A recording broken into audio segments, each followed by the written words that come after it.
میں کیا عرض کروں درود شریف کا مقام کیا ہے۔ میرے پیارے آقا علیہ السلام کے پیارے دیوانوں، صحابہ کرام کثرت سے درود پڑھتے تھے، اولیاء کرام کثرت سے درود پڑھتے تھے، اور روایتوں میں آیا ہے کہ جو بندہ کثرت سے درود پڑھتا ہے اللہ اس کا دل منور کر دیتا ہے اور غیب کے حجابات اس سے اٹھا دیتا ہے۔ اور فرمایا گیا جو کثرت کے ساتھ درود پڑھتا ہے پھر اللہ تبارک و تعالی اس کے دل کو منور کر کے وہ آنکھیں عطا کرتا ہے کہ اس کی ہتھیلی پر وہ اللہ کے شہروں کو دیکھنے لگتا ہے، وہ دنیا کو اپنی ہتھیلی پر دیکھنے لگتا ہے۔ اللہ اکبر۔ میرے آقا صلی اللہ علیہ وسلم کے دیوانوں جو کثرت کے ساتھ درود پڑھتے ہیں جب وہ مر جاتے ہیں تو قبر کے اندر اللہ اکبر ان کے جسم کو قبر کی مٹی نہیں کھا سکتی، قبر کی مٹی ان کے جسم کو نہیں کھا سکتی، ان کا کفن بھی میلا نہیں ہوتا۔ آپ نہیں دیکھتے بہت سارے لوگ کبھی ناسک میں کبھی مالیگاؤں میں الگ الگ مقامات پر عام آدمی تھے، کوئی شہرت نہ تھی، بہت سارے علاقوں کے اندر یہ بات دیکھی گئی ہے، عام آدمی تھے، کوئی شہرت نہ تھی، کچھ نہیں، ایک دم سادے سمپل، نہ عالم نہ حافظ نہ قاری، کچھ نہیں، لیکن بس درود شریف کثرت سے پڑھتے تھے تو قبر کھلی تو کفن بھی میلا نہیں ہوا۔ کیوں؟ اس کی وجہ ہے کہ جس سینے میں درود ہوگا اس سینے میں حضور کا عشق ہوگا، اور درود پڑھنے والوں کو بہت جلدی حضور کا دیدار نصیب ہوتا ہے، بہت جلدی زیارت نصیب ہوتی ہے۔ حضرت امام شافعی رحمت اللہ علیہ کو کسی نے وصال کے بعد دیکھا اور پوچھا کہ اللہ نے آپ کے ساتھ کیا سلوک کیا، تو آپ ارشاد فرماتے ہیں کہ میں نے اپنی کتاب میں حضور پر ایک درود لکھا تھا، اس درود کو قبول کر لیا گیا اور مجھ پر جنت کے پھول نچھاور کیے گئے اور مجھے دلہن کی طرح سجا کر کے جنت میں داخل کیا گیا۔ میرے آقا صلی اللہ علیہ وسلم کے دیوانوں درود شریف پڑھنے کی عادت بنائیں، اور آقا کریم پر جتنا درود پڑھو گے اتنا دل میں محبت بڑھے گی، پیار بڑھے گا۔ اور انسان تو انسان ہے، اگر جانور بھی درود سے محبت کرے تو اس کو بھی فائدہ ملتا ہے، اس کو بھی برکتیں ملتی ہیں۔ ایک مرتبہ ایسا ہوا کہ کسی نے حضور صلی اللہ علیہ وآلہ وسلم کو اپنے گھر دعوت دی، سرکار علیہ السلام کو دعوت دی، اور دعوت میں انہوں نے سوچا کہ میں مچھلی پکاؤں گا، مچھلی پکانے کا انہوں نے ارادہ کیا، کیونکہ حضور صلی اللہ علیہ وسلم کو مچھلی پسند تھی، سرکار علیہ السلام مچھلی پسند فرماتے تھے، تو مچھلی انہوں نے پکانی چاہیے۔ مغرب کے بعد کی دعوت تھی، حضور علیہ السلام تشریف لے آئے، اب عشاء کی وقت کم تھا تو آقا کریم صلی اللہ علیہ وسلم بیٹھے رہے، حتیٰ کہ اب ایسا تو نہیں تھا آج کل کی عشاء کی طرح کہ 8:30 بجے 8:45 بجے اذان ہو جائے گی اور امام کو دوڑ کے جانا ہی پڑے گا، ایسا نہیں تھا۔ وہاں ایسا تھا جب حضور جاتے تب غلام جمع ہو جاتے، لیکن حضور علیہ السلام بھی وقت پر تشریف لے جاتے تھے تاکہ لوگوں کو مشقت نہ ہو۔ بہرحال تو ٹائم ہونے لگا، اور وہ جو صحابی جنہوں نے دعوت دی تھی وہ کبھی اپنی بیوی کی طرف جائیں، کبھی حضور کی طرف آئیں، کبھی ادھر جائیں کبھی ادھر آئیں۔ غیب دا نبی صلی اللہ علیہ وسلم نے فرمایا کیا ہو گیا، کیا بات ہے، کیوں پریشان ہو، اپنی پریشانی بتاؤ۔ انہوں نے عرض کی یا رسول اللہ صلی اللہ علیہ وسلم روٹیاں پک گئی ہے، سالن نہیں پکتا، کب مسئلہ کیا ہے؟ عرض کی حضور مچھلی لائی ہے پکانے کے لیے، اس کو کاٹ کر ہانڈی میں ڈال دیا ہے، جیسے ہی ہانڈی چولہے پہ رکھتے ہیں تو آگ بجھ جاتی ہے، اور ہانڈی چولہے سے اتارتے ہیں تو آگ چلنے لگتی ہے، بس اسی معاملے میں پریشان ہے، کھانا تیار نہیں ہوتا۔ آقا نے فرمایا وہ مچھلی کو لاؤ، وہ مچھلی لائی گئی، سرکار نے مچھلی کو رکھا اور فرمایا تمہیں پتہ ہے یہ مچھلی کیوں نہیں پکتی، اور اس مچھلی کو کبھی کوئی پکا نہیں سکتا؟ کہا حضور وہ کیسے؟ ارشاد فرمایا کہ یہ مچھلی جس دریا میں تیر رہی تھی اس دریا میں ایک کشتی چل رہی تھی، اور اس کشتی میں میرے غلام مجھ پہ درود و سلام پڑھ رہے تھے، تو اس مچھلی کے کان تک درود و سلام کی آواز پہنچی تو اس نے کان لگا دیے اور وہ درود میں گم ہو گئی۔ ادھر وہ درود میں گم تھی کہ اللہ تعالیٰ نے تمہیں مشاہدہ کرانے کے لیے اس کو مچھیرے کے جال میں پھنسا دیا، مچھیرے کے جال میں پھنسی اور بازار میں بکی تو تمہارے ہاتھ لگی، تم لا کر کے تم نے اس کو کاٹا اور ڈالا ہانڈی میں، تو اب جس مچھلی نے محبت کے ساتھ مجھ پہ درود پڑھنے والوں کا درود سنا ہے تو اس لیے اس مچھلی کے اوپر یہ آگ اثر نہیں کر سکتی. بتائیے اگر مچھلی درود سن لے عشق کے ساتھ تو اس پر دنیا کی آگ اثر نہیں کر سکتی، تو دن درود پڑھے تو اس پر جہنم کی آگ کیسے اثر کر سکتی. اور آپ جانتے ہیں یہ جو میٹھا میٹھا شہد بنتا ہے اور اس سے جو شفا ملتا ہے وہ کیوں ملتا ہے؟ ایک مرتبہ شہد کی مکھی نے آقا علیہ السلام کی بارگاہ میں حاضری دی. حضور کی بارگاہ میں شہد کی مکھی حاضر ہوئی اور حاضر ہونے کے بعد آقا نے اس سے پوچھا، اے شہد کی مکھی یہ بتا کہ تو شہد کیسے تیار کرتی ہے؟ اب آقا کو سب معلوم ہے، لیکن آقا کریم صلی اللہ علیہ وسلم اس سے پوچھ رہے ہیں کہ تو شہد کیسے تیار کرتی ہے. آج سے میں پوچھتا ہوں حضور علیہ السلام کو اردو سکھانے والے مولوی، میں ان کو شہد کے چھتے میں ان کے کان پہ شہد کا چھتا لگا دوں یا لگوا دوں اور ان سے 5 سال کے بعد پوچھوں ملا جی بتاؤ شہد کی مکھیاں کہتی کیا ہے، تو میں سمجھتا ہوں کہ کبھی جو ہے وہ نہیں کہہ سکے گا. اور میری زبان حیا خاموش ہے. ارے بستر پہ لیٹ کر اگر کوئی سرگوشی کرے تو وہ آئے آئے کرتا ہے اور اس کو پوری بات سمجھ میں نہیں آتی اور وہ دعویٰ کرتا ہے حضور کو اردو سکھانے کا. ہم نے نبی کو اردو سکھایا. او آئے آئے کرنے والے یہ شان دیکھ میرے نبی کی، وہ سمجھتے ہیں بولیاں سب کی، وہی سنتے ہیں بولیاں سب کی. یہ شان ہے مصطفیٰ جان رحمت کی کہ شہد کی مکھی سے کلام کرتے. کچھ لوگ کہتے ہیں سید صاحب بہت سخت بولتے ہیں. سخت نہیں بولتا ہوں، حق بولتا ہوں. آپ میری سختی پر نہیں بلکہ میری حق گوئی پر نظر رکھیں. بولیے یہ آئے آئے نہیں کرتے سرگوشی کرتے وقت. اور یہ میرے نبی کی شان ہے. شہد کی مکھی سے پوچھ رہے ہیں تو شہد کیسے تیار کرتی ہے؟ تو شہد کی مکھی نے بھی کہا یا رسول اللہ میں وہ پھلوں کا اور پھولوں کا رس چوستی ہوں. میں پھلوں کا اور پھولوں کا اور پتیوں کا رس چوستی ہوں اور اسی سے شہد تیار کرتی ہوں. اسی سے شہد تیار کرتی ہوں. آقا کریم نے پھر اس سے دوسرا سوال کیا. توجہ فرمائیں. حضور کبھی باغ میں نہیں گئے.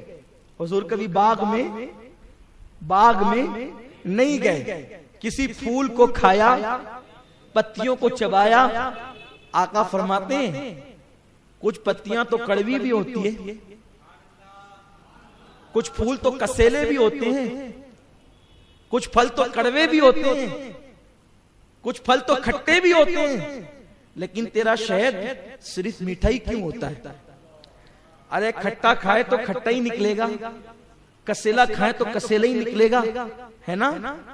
میرے بھائی اگر انسان کھانے میں 3 مرتبہ پیاز کھا لے تو اس کے پسینے میں بدبو شروع ہو جاتی ہے پیاز کی.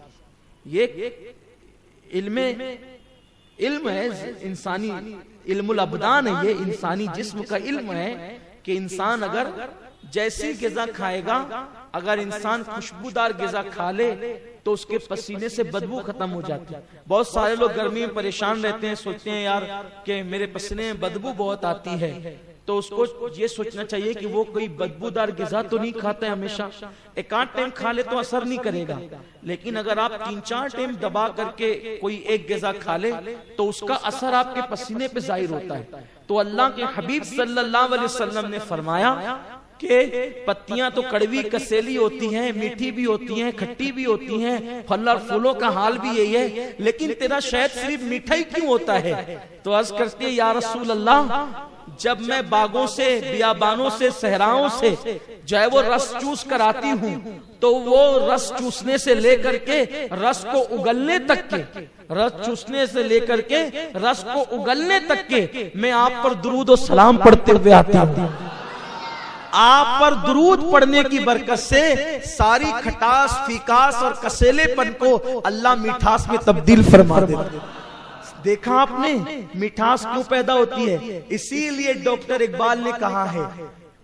ڈاکٹر اقبال سے کسی نے پوچھا نا ڈاکٹر صاحب آپ کی شاعری میں اتنی تاثیر کیوں ہے، آپ کی شاعری میں اتنا اثر کیوں ہے؟ ہو نہ وہ پھول تو بلبل کا ترنم بھی نہ ہو، چمنے دہر میں کلیوں کا تبسم بھی نہ ہو نہ ساقی تو پھر میں بھی نہ ہو، خم بھی نہ ہو.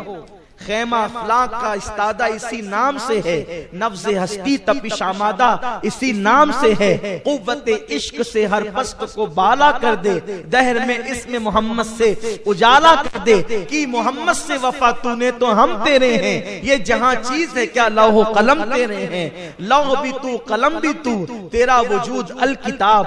دیکھا کیا چاشنی ہے ڈاکٹر اقبال کی شاعری میں، لوگ اس کی مخالفت کرتے رہے لیکن پھر بھی میں نے مخالفین کو بھی ڈاکٹر صاحب کے شعر پڑھتے دیکھا ہے، جو ڈاکٹر صاحب پر اس لاہور کے کلندر پر لوگ اعتراض کرتے ہیں، ان لوگوں کو بھی میں نے دیکھا ہے کہ وہ ڈاکٹر صاحب کے شعر پڑھتے تھے۔ اور ہمارے آقائے نعمت سیدی مرشدی حضور مفتی اعظم رحمت اللہ تعالی علیہ کے سامنے جب یہ شعر پڑھا جاتا تو حضور مفتی اعظم فرماتے کہ اقبال کی مغفرت کے لیے یہی شعر کافی ہے۔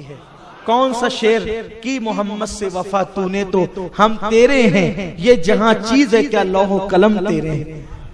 یہ ڈاکٹر صاحب نے بڑی بڑی شاعری کی ہے، ان کی نعتیہ شاعری، بلکہ میں نے ایک بہت بڑے مفکر سے پوچھا تھا کہ ڈاکٹر اقبال کے بارے میں آپ کیا کہتے ہیں، تو انہوں نے فرمایا وہ رات کا صوفی تھا اور دن کا مفکر تھا۔ وہ ڈاکٹر اقبال جس نے ہندوستان میں آزادی کی روح پھونکی، وہ ڈاکٹر اقبال کے بارے میں بہت سی باتیں کہی جاتی ہے لیکن میں ان سب باتوں پر توجہ نہیں کرتا۔ ایک بات بتاتا ہوں اقبال کے بارے میں جو کتابوں میں لکھی ہوئی ہے، لکھنے والے نے کہاں تک لکھا یہ وہ جانے، بیان کرنے والے نے کہاں تک بیان کیا وہ جانے، لیکن غور سے سنیں جو کہنا چاہتا ہوں۔ ڈاکٹر اقبال کے بارے میں ایک روایت آئی ہے، ڈاکٹر اقبال کے خادم تھے، ڈاکٹر اقبال کے خادم تھے، ان کا نام تھا علی بخش۔ ان کا کیا نام تھا؟ علی بخش۔ اس کا مطلب خادم کٹر سنی تھا، اس لیے کہ اس کا نام تھا علی بخش۔ علی بخش دوسروں کے یہاں شرک ہے، ویسے شرک کی مشین گن چلانے والوں کی اس دور میں نئی پیدائش، وہ نوزائیدہ تھے اس وقت، تو اس لیے جلدی سے لوگوں پر ان کے اثرات مرتب نہیں ہوئے تھے۔ تو علی بخش حضرت ڈاکٹر اقبال کے یہاں خدمت کرتے تھے۔ علی بخش کا کہنا ہے کہ ایک رات ڈاکٹر صاحب نے مجھے آواز دی، علی بخش ادھر آ۔ میں سو رہا تھا تو چونکہ بڑی عقیدت تھی ڈاکٹر صاحب سے علی بخش کو، تو علی بخش اٹھ کر کے گیا، کہ جا کر کے کیا دیکھا کہ ڈاکٹر صاحب کے صوفے پر ایک بہت نورانی چہرے والے بزرگ بیٹھے ہیں، اور رات کے تقریباً 2:30-3 بج رہے ہیں، آدھی سے زیادہ رات گزر چکی ہے، اور ڈاکٹر صاحب کے صوفے پر ایک بہت بڑے نورانی چہرے والے اللہ والے، ایسی وجاہت کہ میں نے اس دور میں ہندوستان میں کسی کو نہیں دیکھا تھا، کیونکہ پاکستان اس وقت تک بنا نہیں تھا، تو میں نے اس وقت تک ہندوستان میں اتنا نورانی چہرہ میں نے کسی کا نہیں دیکھا تھا، لاہور میں بھی اتنا حسین میں نے کسی کو نہیں دیکھا تھا۔ علی بخش کہتے ہیں لیکن میں نے یہ بھی منظر دیکھا ابھی تک کبھی نہیں دیکھا تھا کہ ڈاکٹر اقبال کے پاس جنا آتے تھے نا، جس کو لوگ محمد علی جنا کہتے ہیں، وہ بھی ہاتھ باندھ کے کھڑے رہتے تھے۔ نہرو وغیرہ آتے تھے نا تو وہ لوگ بھی جو ہے وہ ڈاکٹر صاحب کے سامنے بہت زیادہ بولنے کی ہمت نہیں کرتے تھے، یعنی گاندھی جیسے لوگ بھی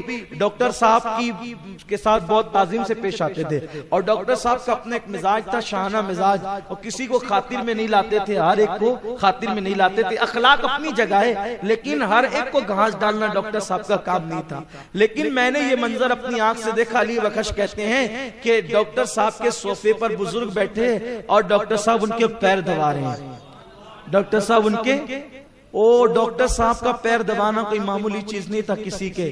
میں دیکھ کر کے حیران رہ گیا کہ یہ کیا منظر ہے۔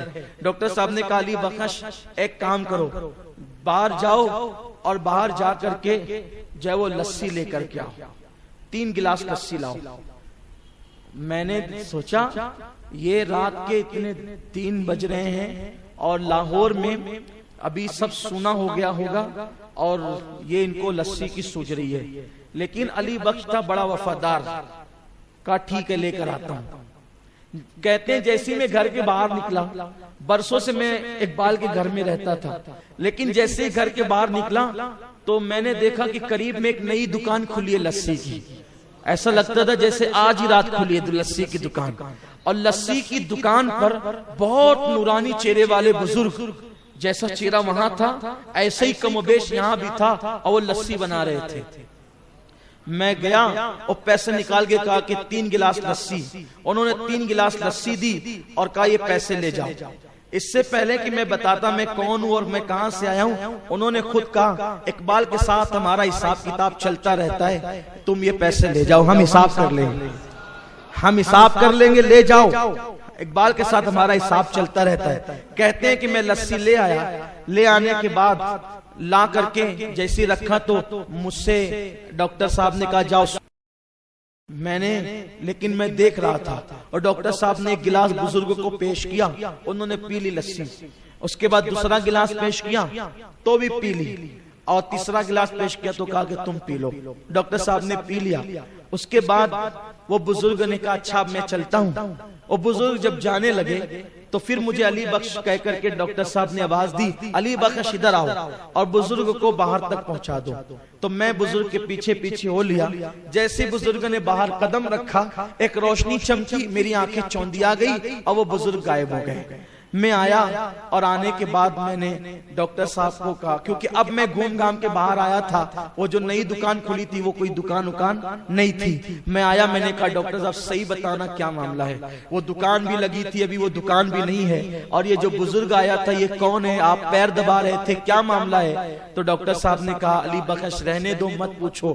علی بخش ضد پر آ گئے، نہیں آپ کو بتانا ہی پڑے گا، آپ کو بتانا ہی پڑے گا. تو ڈاکٹر صاحب نے کہا اس شرط پہ بتاؤں گا کہ جب تک میں زندہ رہوں یہ واقعہ تم کسی کو نہیں بتاؤ گے تو بتاتا ہوں، کا وعدہ کرتا ہوں جب تک آپ زندہ رہیں گے کسی کو نہیں بتاؤں گا. تو ڈاکٹر صاحب نے بتایا جس بزرگ کے میں پیر دبا رہا تھا وہ سرکار غریب نواز تھے، وہ حضور غریب نواز رضی اللہ تعالیٰ تھے. اور جو تجھے لسی کی دکان پہ ملے تھے، چونکہ غریب نواز آج لاہور آئے ہوئے تھے تو ان کی مہمانی کے لیے داتا علی ازوری نے لسی کی دکان لگائی. یہ غریب نواز کا مقام. لیکن اس میں ڈاکٹر اقبال کی عظمت سمجھ میں آتی ہے. اس ڈاکٹر اقبال سے کسی نے پوچھا ڈاکٹر صاحب اللہ نے آپ کی شاعری میں اتنی تاثیر کیسے عطا فرمائی؟ تو ڈاکٹر صاحب کہتے ہیں کہ جب شہد کی مکھیاں درود پڑتی ہے تو کسیلا رس بھی میٹھا ہو جاتا ہے. تو میں نے شاعری شروع کرنے سے پہلے 1 کروڑ مرتبہ اپنے نبی پہ درود و سلام پڑھا ہے. اس درود کی برکت ہے کہ اللہ نے میری شاعری کے اندر یہ رنگ پیدا کر دیا ہے. اگر ہم بھی چاہتے ہیں کہ ہمارے اندر بھی کوئی رنگ پیدا ہو تو ہم بھی درود شریف کی عادت ڈالیں اور درود شریف کثرت سے پڑھنے کی کوشش کریں. اللہ تعالیٰ مجھے آپ سب کو درود شریف کثرت سے پڑھنے کی توفیق عطا فرمائے. میں آج آپ سے پوچھنا چاہتا ہوں، آج میں نے یہ عنوان اسی لیے لیا تھا کہ ہم آج سے آپ کو درود کا پابند کریں گے. میں ایسے نہیں چھوڑوں گا آج آپ کو. میں پوچھنا چاہتا ہوں آج سے کون کون میرے ساتھ وعدہ کرتا ہے کہ کم سے کم 500 مرتبہ درود پڑھے بغیر ہم نہیں سوئیں گے؟ سبحان اللہ. وعدہ کرتے ہیں؟ مشکل نہیں ہے. جو لوگ ڈر رہے ہیں نا مشکل نہیں ہے. آپ ہاتھ نیچے کریں. دیکھیے آسان ہے. آپ یہ کاؤنٹنگ والی تسبیح لے لیں، ٹھیک ہے؟ بیٹھ کے آج کل کے مصروفیت کے دور میں آپ نہیں پڑھ سکتے، کوئی بات نہیں، شرمائے نہیں. یار لوگ گالی دیتے نہیں شرماتے، ہم درود پڑھتے کیوں شرمائیں؟ لوگ گانا گاتے نہیں شرماتے، ہم درود پڑھتے کیوں شرمائیں؟ کاؤنٹنگ والی تسبیح لے لیں اور یوں اس طرح سے انگلی میں رکھ لے، چھپ جاتی ہے، اور صلی اللہ علیہ وسلم صلی اللہ علیہ وسلم صلی اللہ علیہ وسلم صلی اللہ علیہ وسلم صلی اللہ علیہ وسلم صلی اللہ علیہ وسلم پڑھتے رہیں. یہ جو درود شریف ہے 100 مرتبہ کتنے ٹائم میں پڑھا جاتا ہے معلوم ہے؟ اطمینان سے بھی اگر آپ پڑھیں گے تو 2 منٹ میں 100 مرتبہ آپ پڑھ سکتے ہیں. کتنا؟ 2 منٹ میں. 500 مرتبہ کتنے منٹ میں ہوگا؟ بولو. جو رسول پوری رات اپنے لیے کھڑے رہتے تھے، ہم اس رسول پاک کے لیے 10 منٹ نہیں نکال سکتے؟ دیکھیے میں آپ کو کہہ رہا ہوں کہ 2 منٹ میں اطمینان سے آپ پڑھ سکتے ہیں. آپ اس کو چلیے ایک تجربہ کرتے ہیں. ہم سب انگلیوں پہ آپ گنے، آپ بھی 100 مرتبہ صلی اللہ علیہ وسلم پڑھیں اور میں بھی پڑھتا ہوں. ابھی ٹائم ہو رہا ہے میری گھڑی میں 11:15. ٹھیک ہے؟ اب پڑھتے ہیں. بسم اللہ کیجئے. صلی اللہ علیہ وسلم.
ہو گیا؟